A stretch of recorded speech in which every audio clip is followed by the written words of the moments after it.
30 years ago, 3 men came to the Guanzhong Plain in Shanxi province to investigate the local folk arts.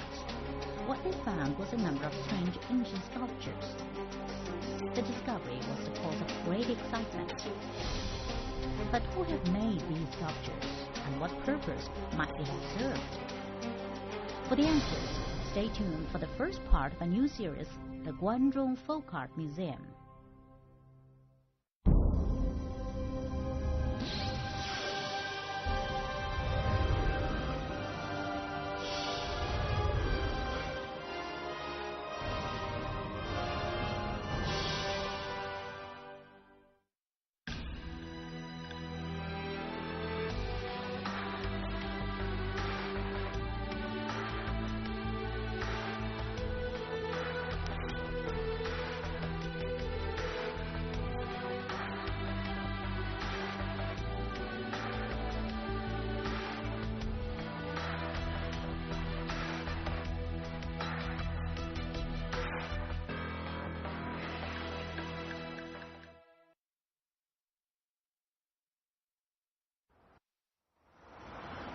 In the heart of the Guanzhong Plain lies an ancient city.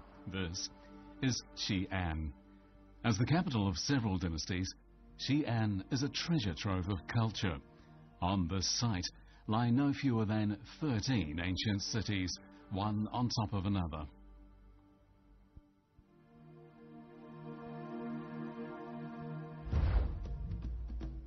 The discovery of the Terracotta Army in 1974 brought Xi'an to the world's attention. Before long, tourists were flocking to marvel at the historic city's imperial palaces and ancient pagodas, its centuries-old temples and its lavish imperial mausoleums. Yet none of these fine old buildings, as impressive as they were, could rival the extraordinary Terracotta Army found in the town of Lintong just outside Xi'an. Each of the thousands of warriors was individually crafted with a unique and enigmatic expression on its face.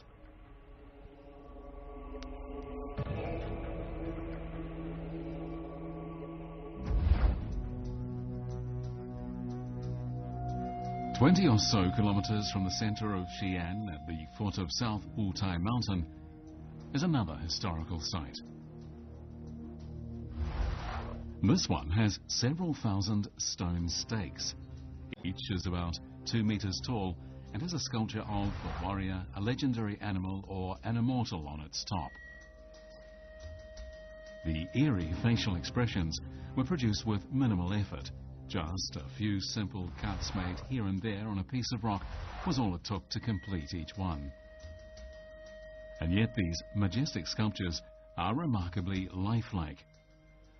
The way they are arranged, however, seems at first to be random, but they actually follow a pattern.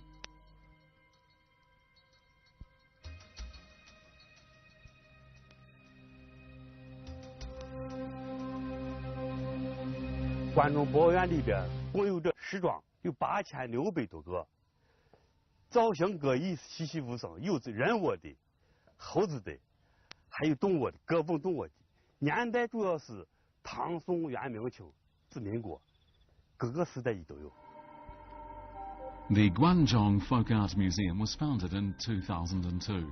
It is the biggest private museum in China's northwest.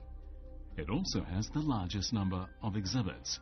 Its 40 courtyards are filled with more than 36,000 items relating to how the local people lived, produced and developed their culture down through history.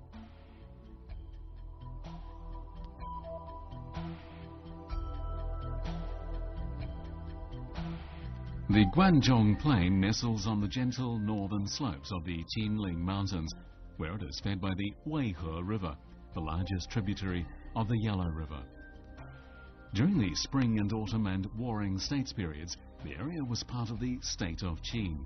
Still today, 2,500 years later, the area is affectionately referred to as the vast lands of Qin.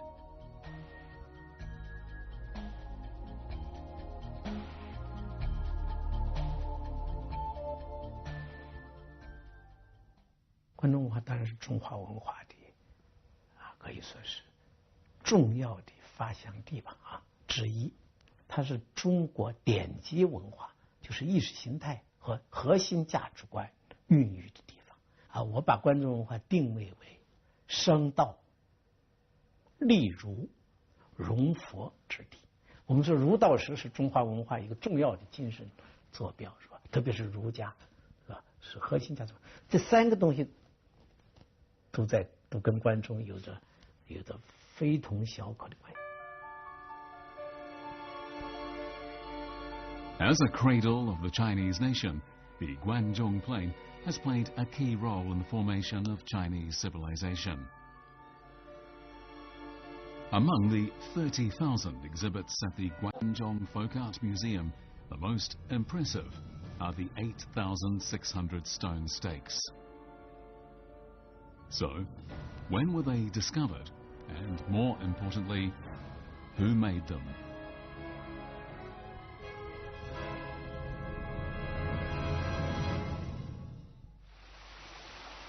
One summer day in 1982, Wang Ningyu, who at the time worked at the Shanxi Provincial Folk Art Museum, came to Changchun County with two colleagues. Their purpose was to collect samples of the local folk art.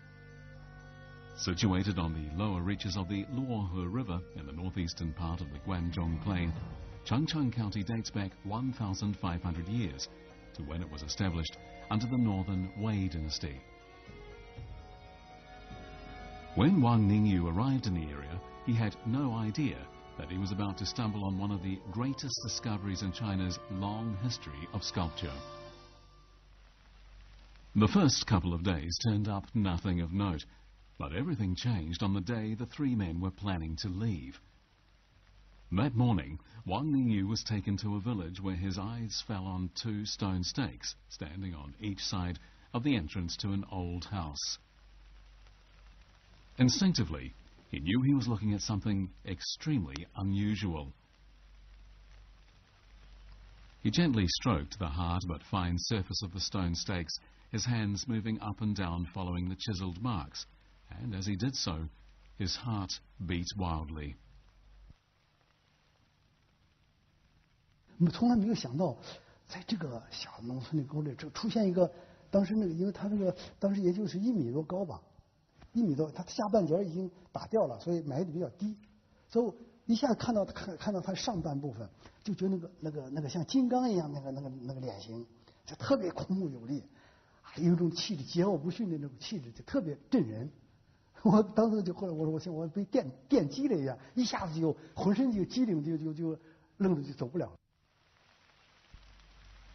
The locals led Wang Ningyu to a lot more of the stakes located beside the doorways to many of the farmers' homes. Although the style was always similar, no two were exactly the same.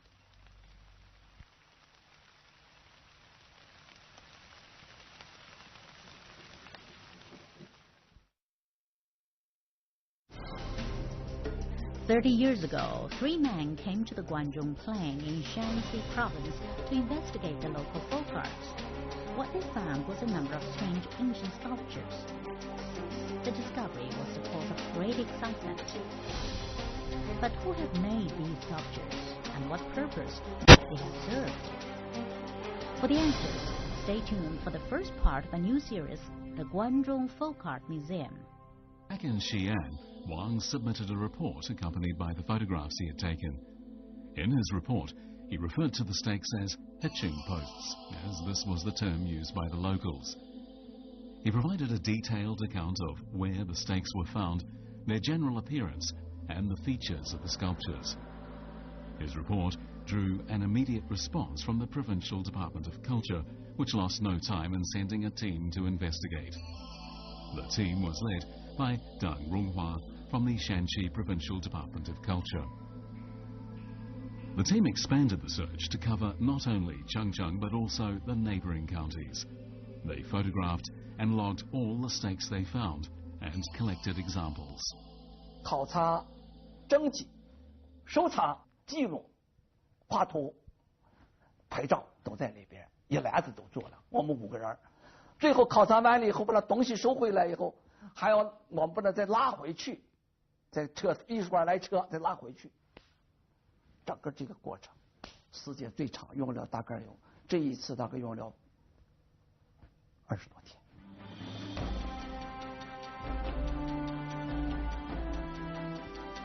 In May 1985, an exhibition of the stone stakes and local art opened at the Shanxi Folk Art Museum. It was a huge success. Scholars who saw the stakes described them as eye-opening and speculated that their discovery would have a far-reaching effect in filling a missing link in the history of sculpture in China.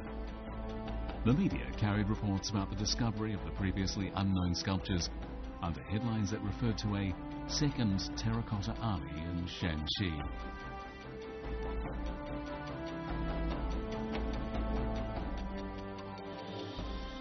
如果说是不了解这一批精彩的山马商，我认为就对中国雕塑艺术是绝对不会有一个全面的了解，而且他对这个地域文化的影响，他在这个地方文化所占的这个分量，对我们了解当地的历史文化呀，都是很有意义的。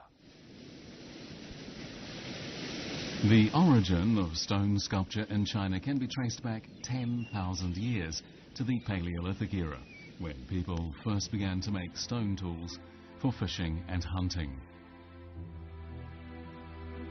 From these, they progressed to producing finely crafted items that could be appreciated simply for their beauty. In the course of the next millennia, new forms of sculpture emerged, such as the bronze sculptures of the Shang, Zhou, Spring and Autumn and Warring States period, the stone carvings of the Qin and Han dynasties, the grotto art of the Sui and Tang dynasties, and the sculptures of the Song and Yuan dynasties. Throughout all these eras, sculpture retained a close relationship with architecture, religion and handicrafts. In this sense, it was part folk culture and part pure art. No discussion of the history of stone sculpture in China can be complete without mentioning the famous Jiaoling Liujuan, or Six Steeds of the Jiao Mausoleum. The Six Steeds are said to have been ridden in battle by Emperor Taizong of Tang. In the year 636, Yan Liben, perhaps the most famous court artist in Chinese history, reproduced the legendary horses as works of silk, and later they were carved onto 6 rocks. 昭陵六骏呢，它是国宝级的文物，是中国美术史上的大名一品。用一句话来概括，就是世界上任何一本关于中国美术史的著作都不能不提到昭陵六骏。为什么呢？就是一个是它的历史价值，再一个就是它的艺术价值。之前呢，这个中国的这些主要的雕刻，它是宗教雕塑比较多，佛教的啊各个方面的这个石窟寺呀这些东西比较多，但是 从这个初唐开始，他在陵墓上石刻，就把现实生活中的一些东西来刻出来。艺术题材方面有了扩展，就和现实生活结合起来，这个是个很大的突破。 The 6 horse sculptures are regarded as supreme works of Chinese stone art. One reason why they are so highly praised is their artistic style. The depiction is simple, rough, bold and highly exaggerated, and yet at the same time very lifelike. Unfortunately, this approach was not adopted by later generations who placed the emphasis in their stone carving on the exquisite and turned away from the more powerful visual impact of these earlier works. However, the hitching posts displayed evidence of this earlier, more powerful form of expression. 中国雕塑过去我们一般有个比较悲观的看法，就认为我们的唐朝雕塑好，宋朝雕塑也不错，然后就走下坡路了。后来我们首先从双马庄上看到，那个气质都是非常强壮，非常凶悍。是这种气质，我们中国人其实盼望的是这种气质的不死，就汉唐雄风的不死。我们这种希望这种雄风不死精神，后来在这部分民间的雕刻上得到补偿，得到满足，我们得到的是验证，所以这一点我们感到特别高兴。 But who had made the hitching posts? The local tradition was for stone sculptors to inherit their skills from the previous generations through a master-apprentice relationship. Each new generation, having inherited the skills, would contribute something new. The hitching posts showed evidence of this process. They were simple, rough, bold, confident, highly exaggerated and powerful, and yet they also revealed humour, emotion, wisdom and naivety. They had none of the unnecessary details so characteristic of Ming and Qing carvings. In their style, the hitching posts were reminiscent of the much earlier Han and Wei dynasties.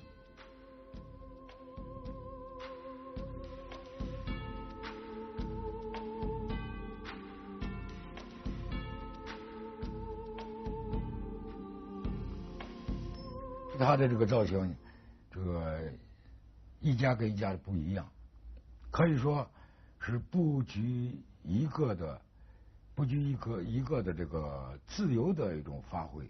尤其在这个胡人跟这个狮子合体的造型里边，还更多的洋溢着一种很淳朴雄浑的野性。这种野性的生命力是在这个官方的那种宗教雕塑和这个陵墓雕塑看不到，那已经好像规范了，它这没规范，完全是一种自然的一种流露。Whereas the terracotta soldiers, with their solemnity and martial appearance, retain an air of aloofness, the hitching posts, by contrast, are imbued with an earthly passion for life. Even 1,000 years of history has failed to take a toll on their primitive fascination.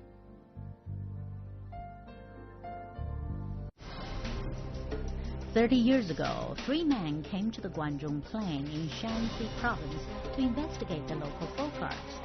What they found was a number of strange ancient sculptures. The discovery was the cause of great excitement. But who have made these sculptures, and what purpose might they have served? For the answers, stay tuned for the first part of a new series, the Guanzhong Folk Art Museum. The media interest in the hitching posts brought a lot of people to see them. To date, 10,000 of the sculptures have been discovered in Changcheng and the surrounding counties. But they've been discovered only in this area.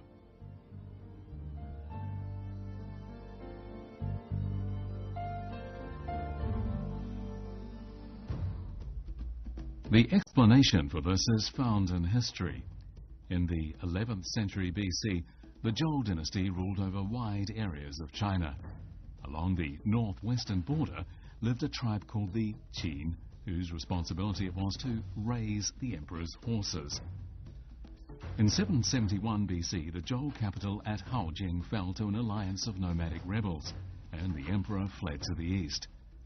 Along the way, he was protected and provided for by the Qin people. To reward their loyalty and service, the emperor granted the Qin leader a fiefdom. Over time, the Qin developed a fine cavalry, with which they eventually succeeded in conquering the whole of China.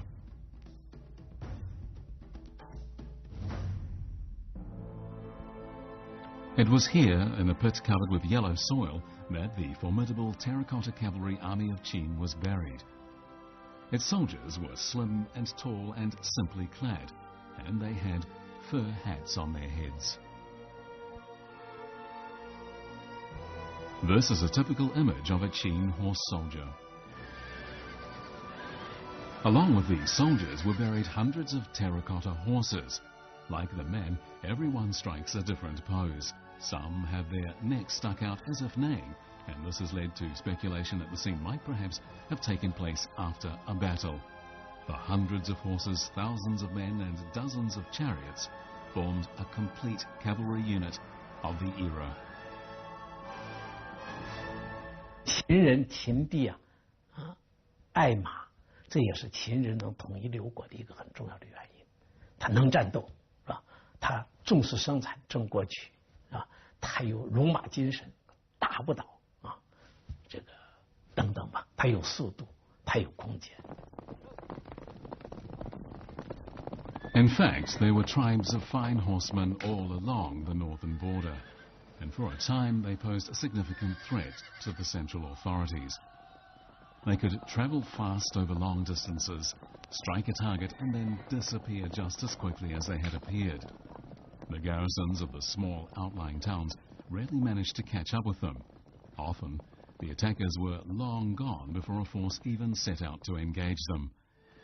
Their horses made the nomadic northerners virtually invincible.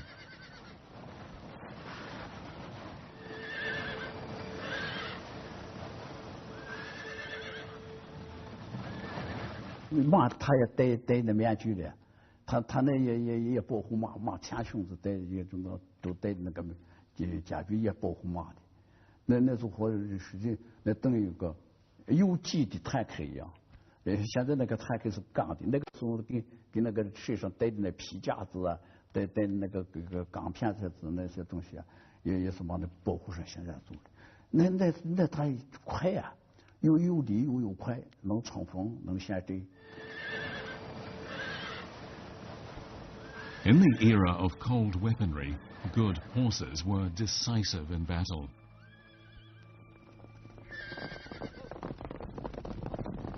The Western Han authorities 2,000 years ago had no fewer than 36 official farms where 300,000 horses were bred. By the time of the Tang dynasty several centuries later, the number of horses had risen to over 700,000.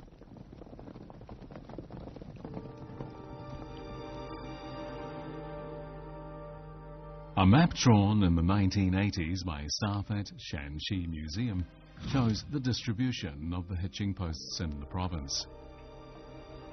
Most are in Fupian, Changcheng, Bucheng, Heyang, and Dali counties on the lower reaches of the Jinghe River.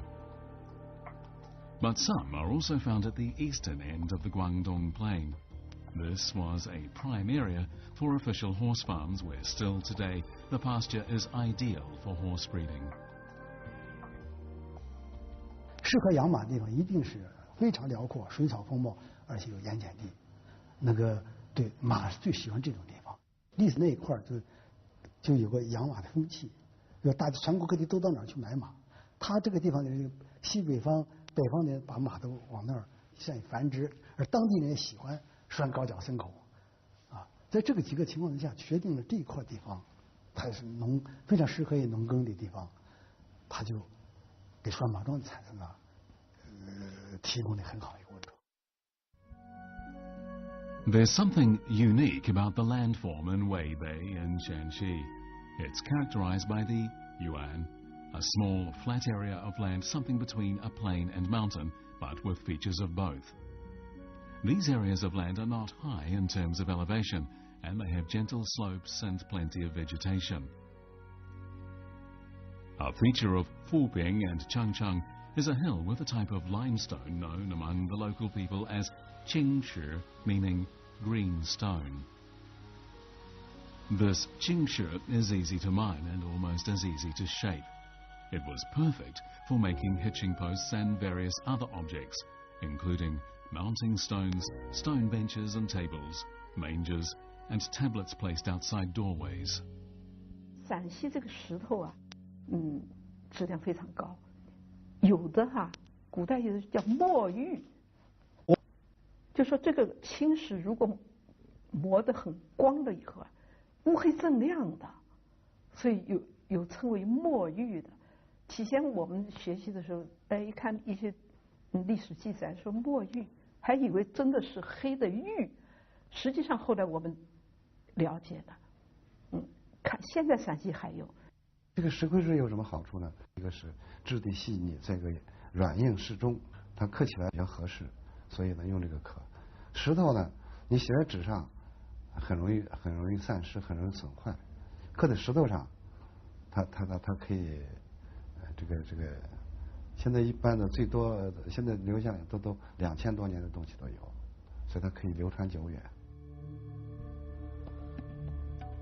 The favourable conditions for keeping horses may be part of the explanation for the ancient hitching posts in Guanzhong. But still, there are questions about them. Usually, hitching posts were placed in pairs outside a house. Sometimes, in the case of a rich family, there might be several of them arranged symmetrically in 2 rows in front of the house. All would face in the direction of the gate, as if welcoming guests.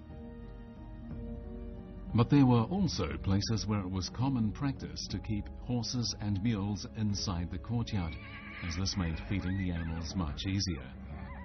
Why then were the hitching posts situated outside the houses? The experts wondered if the hitching posts might serve some other purpose of which they were still unaware. When a number of strange stone sculptures were discovered in the Guanzhong area of Shanxi, the experts soon identified them as ancient hitching posts. They became the main exhibits of a new museum, showcasing the folk architecture, social interaction, and cultural life of the past. So, what can this museum teach us about how people lived in the Shanxi area in ancient times? Find out in the second part of the Guanzhong Folk Art Museum.